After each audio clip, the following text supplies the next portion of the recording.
What's up, guys? This is Chicago Bears Insight with your host Ian, and today we'll be recapping the preseason Week 2 matchup between the Chicago Bears and the Jacksonville Jaguars. Now, a reminder to say is that this is a preseason game, so although some things might have been bad or some things might have been good, it is still a preseason game, so you can't say that this guy's going to be bad or this guy's going to be really good, or this part of the defense is going to still be really bad or is going to be really good. It's a preseason game, so I just wanted to remind you guys of that so that you don't jump the gun like some people were when I was watching the game and I was on Twitter. Some people were freaking out about certain aspects of the game, so I just wanted to remind you guys of that real quick, but we're going to get into it.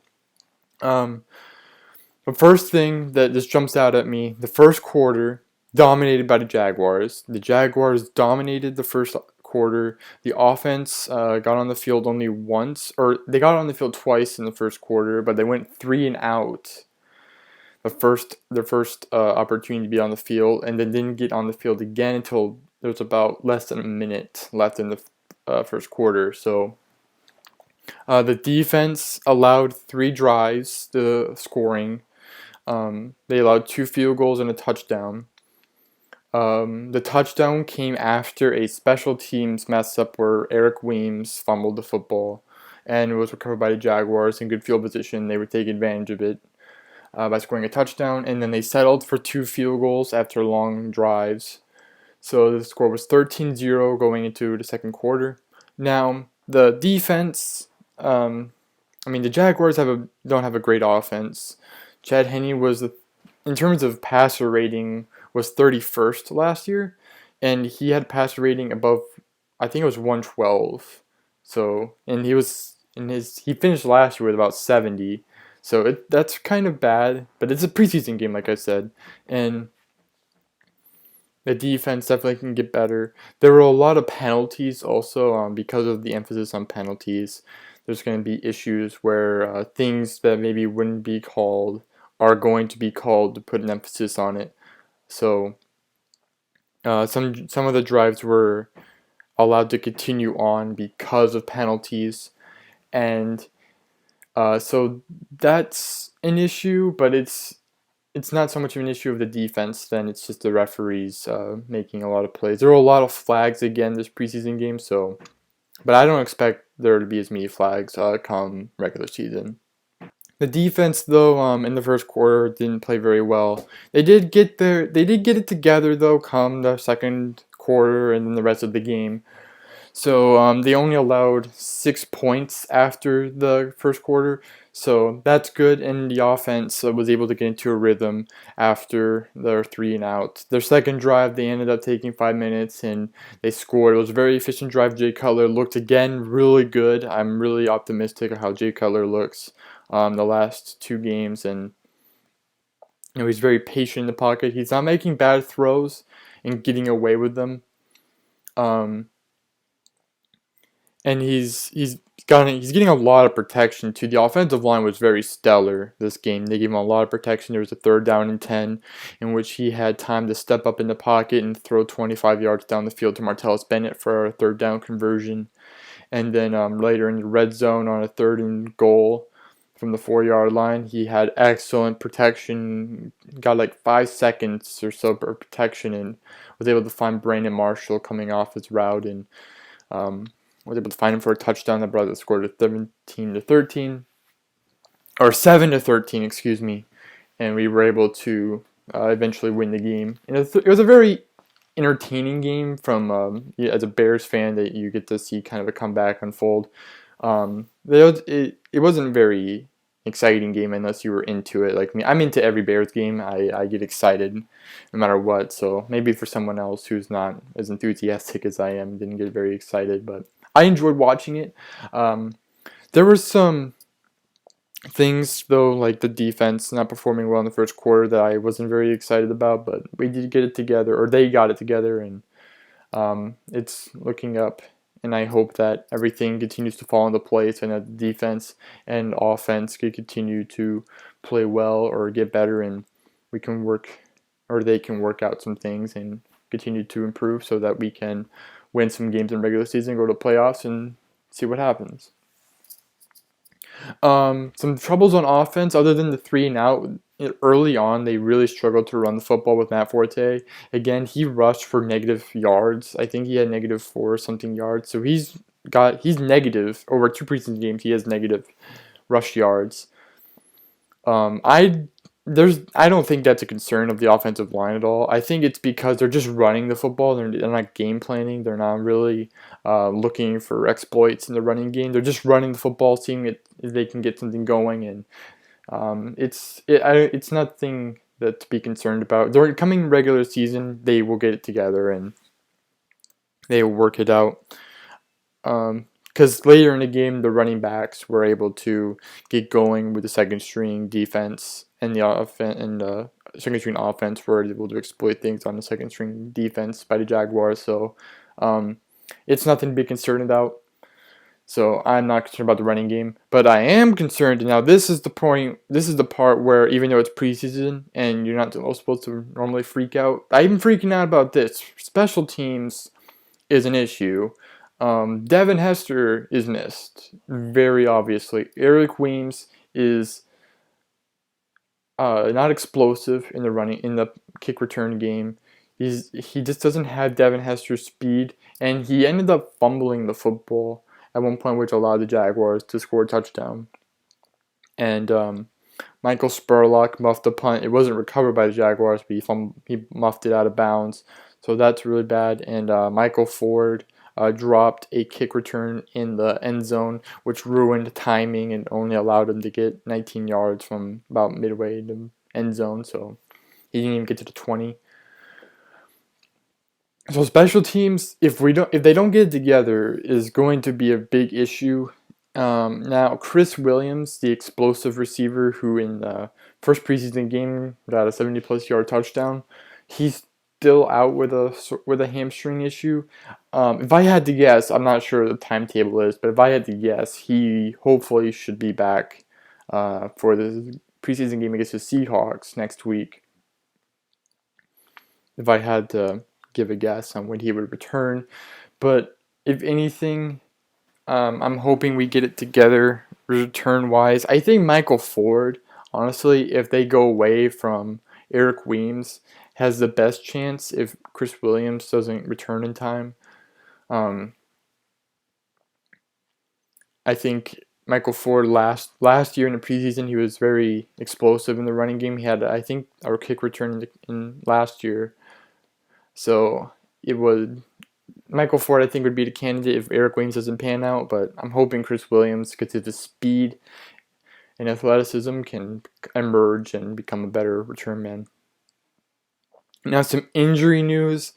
The big one I want to get out of the way is Zach Miller was injured, and he is on the injured reserve, so he will not be playing this season. Now, I could be wrong. He could play this season because they could designate to return, but I doubt they waste that on him. So most likely he's out for the season.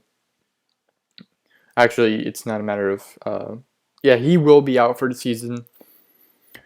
And Kyle Fuller was also injured in the first opening kickoff of the game, and he tweaked his ankle. The x-rays showed negative signs of a fracture or anything, so he's just got to heal, get rest, and he'll be fine to go next week, I think. So that's a minor injury. Offensive line, De La Puente was still out.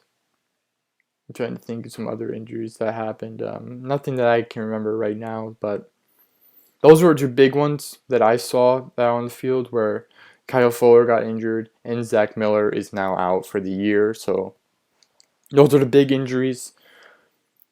But in some competition that was going on, safety, didn't really see anything from the safeties. There were really no flash plays. Danny McCray was in with the first string offense or defense, and there were some long runs that the defensive line got allowed, and Danny McCray was able to shore up and make a sure tackle of the running back and not allow a bigger gain. Where there was one run where Toby Gerhardt got loose, and had Danny McCray not made a sure tackle, he probably would have gone for a touchdown. So that's assuring that we can now tackle from the safety position, whereas we couldn't do that last year. But there was only one turnover by the defense this week. It was an interception very late when the Jaguars, at the very end of the game, had an opportunity to retake the lead, which the Bears had taken, and the Jags ended up throwing an interception to seal the deal. So it was intercepted by C.J. Wilson. The Bears took a knee, and the game was over. So the Bears win the game, and that was the only turnover of the game at the very end. But getting turnovers when they matter, that's always good. It's you could have a turnover, not the entire game, but if you get one that ends the game for you, then I'll take it. You can get 4 interceptions and still lose the game. I don't know an instance where that could happen, but unless the interception seals the game, it doesn't really matter. So I'll take it. Would like more turnovers, obviously, for the offense to put up more points, get back in the game earlier. But if the defense wants to force turnovers to win games, that's fine. Offensively, there were some issues when Jimmy Clausen was in the game, the quarterback battle between Jimmy Clausen and Jordan Palmer. Jimmy Clausen, supposedly there was some headset issues between the quarterbacks and the coaches, so they weren't able to relay plays, and the coaches weren't able to help Jimmy Clausen get into better situations.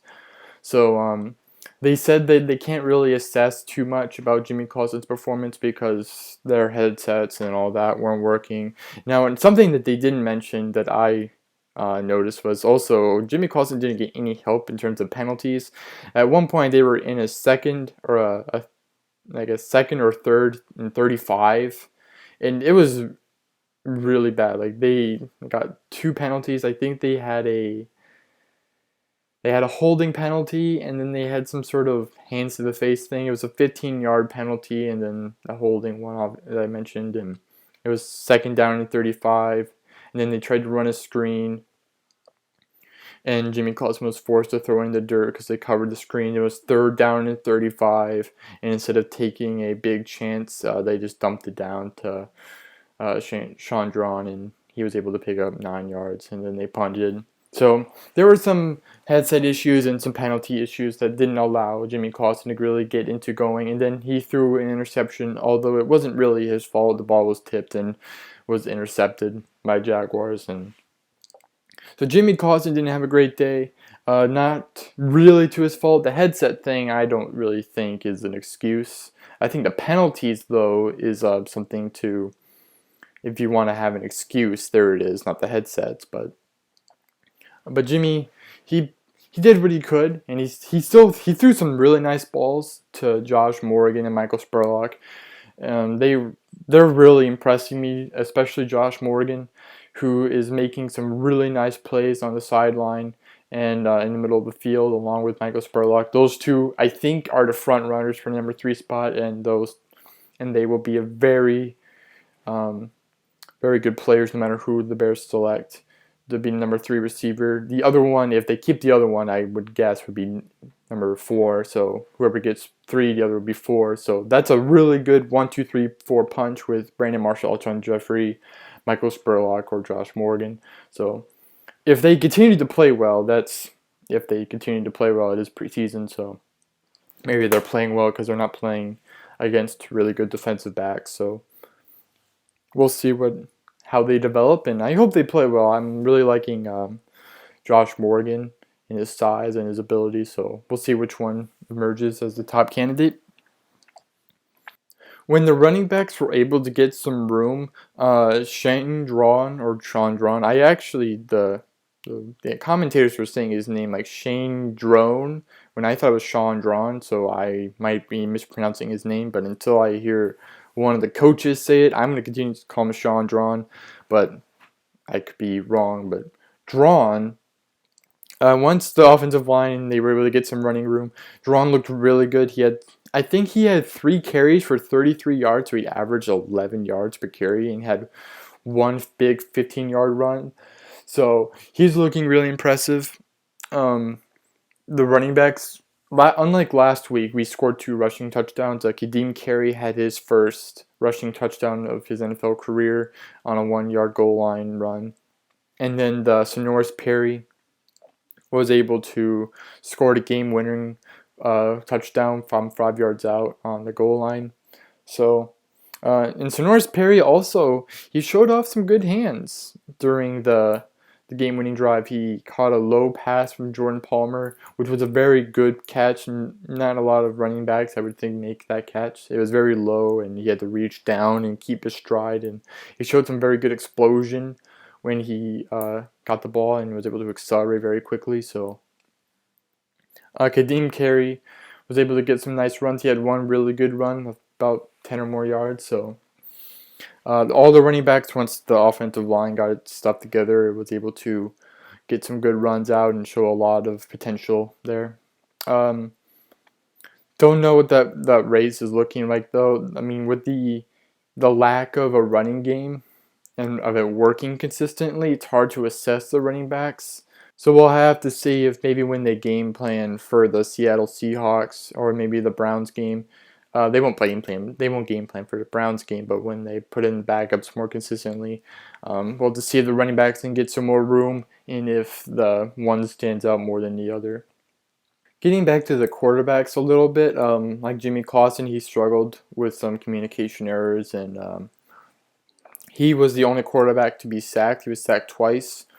But those looked like more coverage sacks, so those aren't necessarily the fault of offensive line. But Jordan Palmer, when he came in, he looked really good. He looked a lot better than last week. He's still doing this thing where he pump fakes, and he just looked very hesitant, but he was able to drive the Bears down the field and win the game. So I'm not going to care too much about that. But I do want to make sure that the backup is someone who can make quick decisions and not hesitate to maybe pull the plug on a big deep ball that could potentially be a big play. So you want quarterbacks to be decisive and know where they're going with the football. And Jordan Palmer, just from what I've seen, doesn't necessarily look like he can make quick decisions, but he does show potential that hopefully he can continue to play well. And if he can win games, if Jay Cutler goes down or whatever happens, then I'm not going to complain. Because last year when Josh McCown was put in the Redskins game, when Jay Cutler was hurt, I thought our season was over. And then when Josh McCown kept that offense alive and was able to almost win that game against the Redskins, I was so enthusiastic. So maybe that can happen this year, where if Jay Cutler gets hurt, although Jay Cutler getting hurt this year would be devastating because of how much better he looks this year than he has in years past. And I just think that if he does go down this year, we won't have that same luxury. But maybe I can be wrong, and one of these guys can be a gem like Josh McCown was. So hopefully our quarterbacks can be well and they can play well and they can stay healthy, especially Jay Cutler, and we can continue to get the best out of these quarterbacks. Now, next week should be a very good sign of where things stand with the quarterbacks. Jay Cutler, I think, is supposed to play the entire first half, so we'll see if all this progression stuff is for real, and he can carry over the first two preseason performances into Seattle, where he's going to go up against like Richard Sherman and Byron Maxwell, too. A very good secondary, so we'll have to see if he can play well against that. And then come the second half, or whenever they decide to put in Jimmy Clausen and Jordan Palmer, we'll see how well they play against a good secondary. I think this is going to be the deciding game for the backup quarterback position. Who can make the most plays, who can be the most decisive and make quick decisions. So we'll see who plays the best, and I think whoever comes out on top of this preseason game will be the best quarterback left standing. But that's something to be discussed in the preview video. But on that note, guys, I'm going to wrap it up. Follow me on Twitter at ShyBearsInsight for breaking news on Chicago Bears and anything maybe going on in the NFL. And I will see you guys for the preview video for the Chicago Bears at Seattle. And I will see you guys next time. Have a great day.